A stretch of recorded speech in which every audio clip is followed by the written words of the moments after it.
అలా వీడియో వచ్చేసరికి tech news చిన్న ఎపిసోడ్ ఛానల్ సబ్స్క్రైబ్ చేసుకోండి లేటెస్ట్ అప్డేట్స్ కోసం. ఫస్ట్ చూసుకుంటే మాత్రమే హెచ్ఎండి వాళ్ళు అనమాట. సో హెచ్ఎండి వాళ్ళ వైబ్ ట్రూ స్మార్ట్ ఫోన్ అఫీషియల్లో లాంచ్ అయిపోయింది. ఫ్లిప్కార్ట్లో లిస్టింగ్ అయింది అన్నమాట. So sale maybe next week రావచ్చు, 1 వీక్ టైం ఉంటుంది కాబట్టి ఇక్కడ బేస్ వేరియంట్ అవుతుంది 4GB and 64GB storage variant అయితే 11,000 ఉంది. అండ్ హయ్యర్ రేట్ అయితే స్టాక్ అయితే అవైలబుల్ లేదనేసి అన్నారు. సో నయమే జర డీసెంట్గా అనిపించింది. 6000 mAh బ్యాటరీ 120Hz రిఫ్రెష్ రేట్తో పాటు వస్తుంది, కొన్ని ఏ సంబంధించిన ఫీచర్స్తో పాటు కూడా వస్తుంది అన్నమాట. చూడాలి, ఈ స్మార్ట్ ఫోన్కి సంబంధించిన సర్వీస్ సెంటర్కి సంబంధించిన అప్డేట్ లేదు కాబట్టి చూసి తీసుకోవడం చేత సలహా అయితే ఇస్తాను. నెక్స్ట్ చూసుకుంటే ఒప్పో వాళ్ళు చెప్పాలి. సో ఒప్పో వాళ్ళు Oppo Find X9 Ultra and Oppo వాళ్ళు Find X9s రెండు స్మార్ట్ ఫోన్స్ కూడా లాంచ్ అయితే చేసిరన్నమాట. సో ఇక్కడ Find X9 Ultra వచ్చేసరికి అయితే 1,70,000 రూపాయల వేరియంట్తో పాటు కూడా వస్తుంది అన్నమాట. Single variant 12GB RAM 512GB storage వేరియంట్తో పాటు వస్తుంది. అండ్ ఒప్పో Find X9s వచ్చేసరికి అయితేనేమో 80,000 ఉంది, 12GB RAM 250GB storage variant and 90,000 ఏమో 12GB RAM ఇది 512GB స్టోరేజ్ వేరియంట్ అన్నమాట. సో ఒప్పో వాళ్ళకి కెమెరా సెంటర్ కావాలి, మంచి ఫీచర్స్తో కావాలంటే మాత్రం ఇది కన్సిడర్ చేసుకోవచ్చు. నెక్స్ట్ చూసుకుంటే లెనోవో నుంచి అన్నమాట. సో లెనోవో లీజియన్ 5 15IAX11 అనమాట. ఇది 15.3 ఇంచెస్ ఓఎల్ఈడి డిస్ప్లేతో పాటు ఇంటెల్ కోర్ అల్ట్రా 9 CPU పాటు అఫీషియల్ లెనోవో వెబ్సైట్ లిస్టింగ్ అయిందన్నారు. ఇక్కడ ప్రైస్ గురించి అయితే మించిన అయితే ఏం చేయలేరు, కానీ కొన్ని ఫీచర్స్ కొన్ని స్పెసిఫికేషన్స్ చేసారు. దీంట్లో ఇంటెల్ కోర్ 725HX ప్రాసెసర్తో పాటు వస్తే కొన్ని different processors 32GB RAM 2TB PCI SSD స్టోరేజ్తో పాటు వస్తుంది. ప్రైస్కి సంబంధించిన ఇన్ఫర్మేషన్ అయితే ఏం లేదన్నమాట.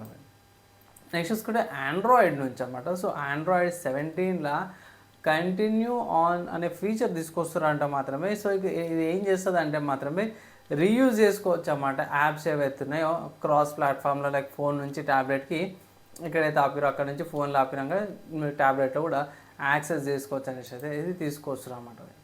అంటే ఇక్కడ స్టిల్ ఇంకా 17 అంటే టెస్టింగ్ స్టేజ్ వస్తున్నాయి కాబట్టి మీరు వెయిట్ చేయాల్సిందే. నెక్స్ట్ చూసుకుంటే మనం గూగుల్ వాళ్ళని చెప్పడం. సో గూగుల్ AI Pro ఏవైతే ఉన్నాయో సబ్స్క్రిప్షన్ తీసుకుంటారు కదా మీరు ఏకి సంబంధించిన ఫీచర్స్తో పాటు, దాంతోపాటు సబ్స్క్రిప్షన్తో పాటు కూడా మీకు యూట్యూబ్ ప్రీమియం లైట్ సబ్స్క్రిప్షన్ కూడా యాడ్ అయిందనమాట. సో ఒకవేళ ఏ ఫీచర్స్ యూజ్ చేస్తుంటే అయితే యూట్యూబ్ లైట్ ప్రీమియం ఫీచర్స్ కూడా వస్తున్నాయి అన్నమాట. నెక్స్ట్ చూసుకుంటే మనం సాఫ్ట్వేర్స్కి సంబంధించిన న్యూస్లో ఫిగ్మా నుంచి అన్నమాట. సో ఫిగ్మా డిజైన్ యూజ్ చేస్తారన్నమాట యూఐకి. సో దీంట్లో బిల్ట్-ఇన్ AI ఏజెంట్ని తీసుకొచ్చారు. So generative and edit fill interface డిజైన్తో పాటు కూడా తీసుకొచ్చారు అన్నమాట. సో దీని గురించి ఎక్కువ ఐడియా తెలియదు, కానీ ఒకవేళ ఇంట్రెస్టెడ్ ఉంటే గిట్లా మీరు చెక్ చేసుకోవచ్చు. అండ్ నెక్స్ట్ చూసుకుంటే బ్లీచ్ బిట్ నుంచి అన్నమాట. సో బ్లీచ్ బిట్ చాలా మంచి యూస్ఫుల్ సాఫ్ట్వేర్ అన్నమాట. క్లాస్ ప్లాట్ఫామ్ ఉంటుంది, లినక్స్ విండోస్లో కూడా అవైలబుల్ ఉంటుంది అన్నమాట. ఫ్రీ అండ్ ఓపెన్ సోర్స్ అన్నమాట. సో దీంట్లో టర్మినల్ యూజర్ ఇంటర్ఫేస్ని తీసుకొచ్చారు. సో ఇది కొత్త వర్జన్ అనుకోవచ్చు. TUI అనేసి అయితే తీసుకొచ్చారు అన్నమాట. Terminal user interface .rpm and .dev project ఫైల్స్తో పాటు వస్తుంది అనేసి అయితే మెన్షన్ చేశారు అన్నమాట. సో అఫీషియల్గా చెక్ చేసుకో మోస్ట్లీ నాకు GUI అండ్ GUI ఇంటర్ఫేస్ మీద లోగోస్ ఐకాన్స్ మీద యూజ్ అవుతుంది. టర్మినల్ అంటే కష్టం. నెక్స్ట్ హార్డ్వేర్కి సంబంధించిన న్యూస్ చూసుకుంటే మాత్రమే ఇది AMD వాళ్ళది Ryzen 7 5800X3 అయితే 10th యానివర్సరీ ఎడిషన్ అవుతుంది. ఇండియాలో స్పాట్ అయింది. ఈ ప్రాసెసర్ అయితే ఫస్ట్ టైం అనుకోవచ్చు ఇండియాలో స్పాట్ అయింది అనుకోవచ్చు. కొన్ని వెబ్సైట్స్లో స్పాట్ అయిందంటే $310 పాటు కూడా వస్తుందని అన్నారు. X3D processor 10th anniversary. In case ఒకవేళ అయితే మీరు పర్చేస్ చేసుకోవాలంటే చేసుకోవచ్చు. యూనిక్ డిఫరెంట్గా ఉంటుంది, యానివర్సరీ ఎడిషన్ కింద తీసుకోవచ్చు. అండ్ నెక్స్ట్ గేమింగ్కి సంబంధించిన న్యూస్ చూసుకుంటే మాత్రమే స్టీమ్లో World War Z అనే గేమ్ అయితే అవైలబుల్ ఉందన్నమాట. $350 కూడా 349 ఉంది. రూపాయి ఎక్స్ట్రా యాడ్ అయితే చేసిన $350 కాబట్టి 2021లో వచ్చింది. స్పెసిఫికేషన్స్ కొంచెం ఎక్కువనే అబ్బాయి. 50GB SSD ఉండాల్సింది అన్నమాట. 8GB RAM 4GB video memory ఉండాల్సిందన్నమాట గేమ్ ఆడడానికి అనమాట.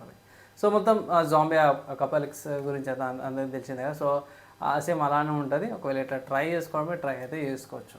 అండ్ ఇవి ఇవాళ ఉన్న tech news, game news, hardware సాఫ్ట్వేర్స్కి సంబంధించిన న్యూస్. నచ్చి మంచి అనిపిస్తే లైక్ అండ్ షేర్ చేయండి. నెక్స్ట్ వేళ కలుసుకుందాం.